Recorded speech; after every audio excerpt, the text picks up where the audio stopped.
Baby car में बैठो, चलो चलते हैं।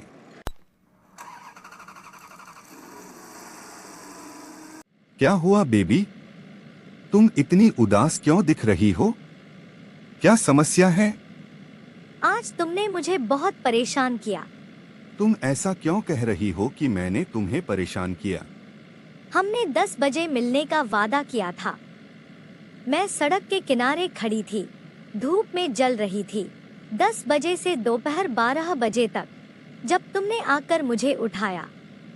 इसके लिए मुझे माफ कर दो बेबी, मेरा देर करने का इरादा नहीं था। ठीक है, तुम्हारा देर करने का इरादा नहीं था, लेकिन तुमने मेरी कॉल्स क्यों नहीं उठाई? मैं कॉल्स नहीं उठा सका क्योंकि मैं एक मीटिंग में था मेरी जान। कैसी मीटिंग थी? तुमने मुझे क्यों नहीं बताया कि आज तुम्हारी मीटिंग है? यह एक आपातकालीन मीटिंग थी। सेवा के बाद पादरी ने सभी पुरुषों से कहा कि वे रुकें क्योंकि उन्हें हमसे कुछ बातें करनी थीं।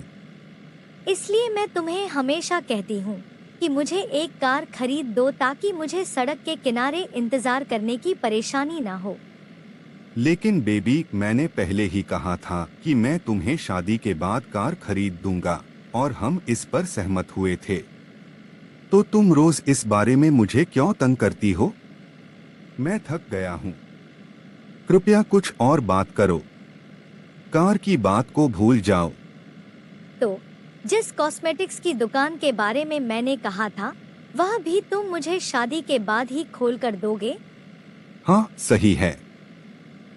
जब मैं तुमसे शादी के लिए कहता हूँ तो तुम मना कर देती हो। तुम बस चाहती हो कि मैं तुम्हारे लिए दुकान खोलूँ और फिर तुम मुझे छोड़कर किसी ग्राहक से शादी कर लो। हाँ, मैं किसी ग्राहक से शादी करूंगी क्योंकि मैं ऐसे आदमी से शादी नहीं कर सकती जो आकर्षक नहीं हो। अगर तुम किसी आकर्षक आदमी से शादी करना चाहती हो तो किसी चुंबक से शादी क्यों नहीं कर लेती? तुम मुझसे जो आकर्षक नहीं है क्यों चिपकी रहती हो? ऐसा नहीं है कि मैं तुमसे चिपकी रहती हूँ। मैं बस तुम्हारे साथ धैर्य रख रही हूँ और प्रार्थना कर रही हूँ कि एक दिन तुम बदलोगे और मेरी देखभाल करने लगोगे। मेरा रुख वही है। अगर तुम अच्छी देखभाल चाहती हो तो मुझसे शादी के लिए मान जाओ, लेकिन अगर तुम नहीं चाहती तो हम बस डेट करते रहें।